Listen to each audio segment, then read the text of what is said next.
देश भर में मॉक ड्रिल का सिलसिला जारी है और इसी कड़ी में अब अम्बेडकर नगर भी तैयार है।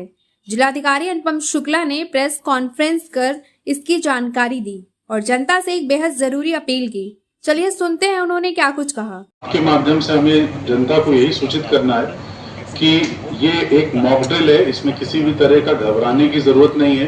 कोई ये रियल टाइम कोई भी इस तरह की घटना नहीं हो रही है। बस हम लोग तैयारी कर रहे हैं कि भविष्य में अगर इस तरह की कोई एयर अटैक टाइप का कुछ होता है तो हम लोग किस तरीके से अपने आप को रिस्पॉन्ड करेंगे। तो इसलिए ये इम्पोर्टेंट है कि आप लोग समझें कि ये एक एक्सरसाइज की जा रही है और ये एक सिमुलेशन की एक्सरसाइज है। इसका मतलब है कि हम लोग एक तैयारी कर रहे हैं और तैयारी के तौर पे ये आज हम लोग मॉक ड्रिल की एक्टिविटी सवेरे से ही शुरू कर दी गई है।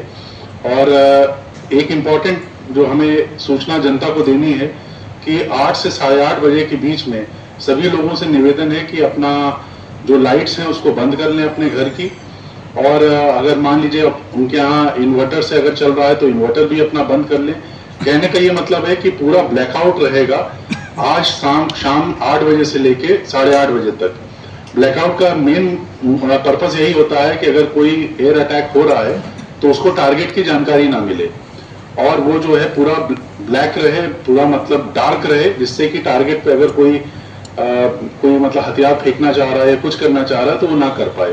यही मेन पर्पस है ब्लैकआउट का।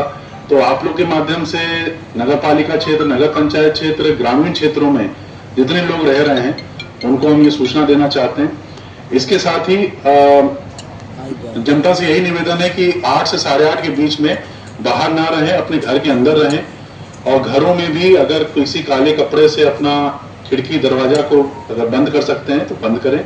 ये एक बस तैयारी के रूप में किया जा रहा है जिससे आगे कोई घटना हो तो उस पर हम रिस्पांस ले सकें। साथ ही जो हमारे वाइटल इंस्टॉलेशंस हैं जैसे एनटीपीसी का टांडा का प्लांट है और जो हमारे जैसे यहाँ सीमेंट की प्लांट्स हैं उन सबको भी हम लोगों ने कहा है कि ब्लैकआउट करने को उनका एक अपना स्टैंडर्ड ऑपरेटिंग प्रोसीजर है, वो उसको फॉलो करेंगे और इस ब्लैकआउट की कार्रवाई में पार्टिसिपेट करेंगे।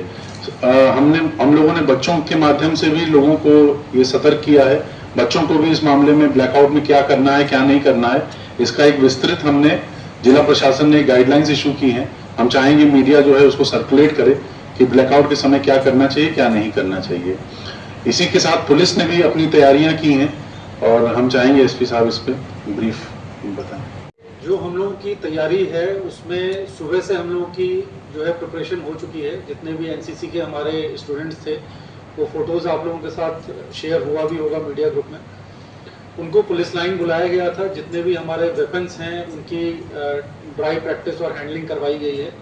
इसके अलावा जो भी अभी हमारा जो रेलवे स्टेशन है और जो हमारा बस स्टैंड है वहाँ पे भी हम लोग मॉक ड्रिल करवाएंगे। और यहाँ पे मॉक ड्रिल का पर्पज़ ये रहेगा, जैसे अभी बताया गया है कि मान लीजिए जो लोग हमारे घर के अंदर हैं वो तो छत के नीचे हैं, उनके पास तमाम छुपने के साधन हैं, टेबल के नीचे छुप सकते हैं या और भी जगह हैं। परंतु मान लीजिए कि यदि ऐसी कोई आपातकालीन स्थिति आती है और जो ओपन स्काई के नीचे है रेलवे स्टेशन और बस स्टैंड के नीचे, तो एक इवैक्यूएशन प्लान वहाँ पे होना चाहिए कि जो भी यात्रीगण वहाँ पे आए हैं यदि ऐसी कोई स्थिति आती है तो तत्काल वहाँ पे कोई पूर्व निर्धारित कोई ऐसी जगह हो जहाँ पे उनको हम सारे पैसेंजर्स को, सारे यात्रियों को हम इवैक्यूएट करवा सकें। इसी फिलॉसफी के साथ जो हमारा रेलवे स्टेशन है और बस स्टैंड है इस पे अभी मॉक ड्रिल करवाई जाएगी। इसके बाद जो हमारे वाइटल इंस्टॉलेशंस हैं वहाँ पे भी पुलिस का पूरा सहयोग रहेगा। साथ ही साथ वहाँ पे फायर की गाड़ी जो हमारी है वो रहेगी, एम्बुलेंस की गाड़ी आएगी।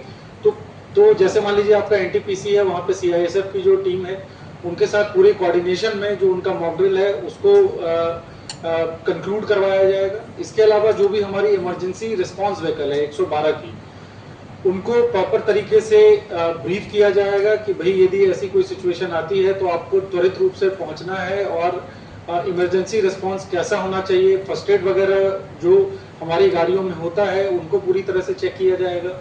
जो नाइट आउट का ये समय है कि ब्लैकआउट जो रहेगा हमारा 8 से 8:30 के बीच में, इसमें जितनी भी हमारी पुलिस की गाड़ियां हैं, पीआरवी हो, थाने की फर्स्ट मोबाइल हो, सेकंड मोबाइल हो, वो हूटर सायरन बजाते हुए एक सिंबॉलिक तरीके से कि जो इमरजेंसी का परिचायक होता है सभी लोग अपनी लाइट्स को बंद करेंगे और जितने भी थाने हैं उसमें सभी थाना प्रभारी पूरे फोर्स के साथ शाम में जो फ्लैग मार्च है एंटी राइट इक्विपमेंट के साथ वो होगा।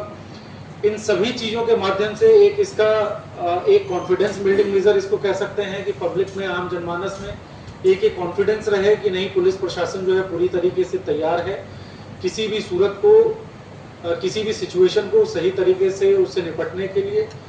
हमारे जो भी यदि इमरजेंसी की सिचुएशन होती है, फायर की गाड़ियां हैं, हमारा एम्बुलेंस है, या हमारे डिजास्टर की जो हमारी पूरी टीम है, वो हम लोग पूरी तरीके से तैयार रहेंगे।